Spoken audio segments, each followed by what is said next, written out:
কিছুটা ভাজা হোক। বেগুনগুলো ভাজা হয়ে গেছে, এরপর আমি দিয়ে দিচ্ছি বাটা সরষেটা।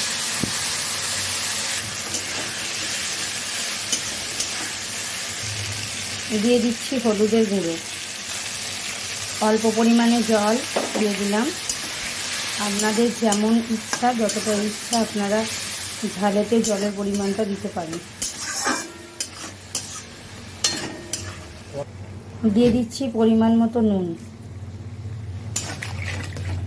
ঝালটা আমার ফুটতে শুরু করেছে, এরপর আমি এর সঙ্গে দিয়ে দিচ্ছি ভাজা মাছগুলো।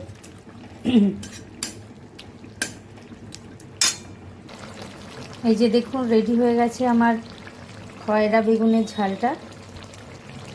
আপনারাও সবাই করুন এবং কেমন লাগলো আমাকে অবশ্যই কমেন্টে জানান। আজকের মতো এই পর্যন্তই, আবার দেখা হচ্ছে পরের ভিডিওয়। আজকে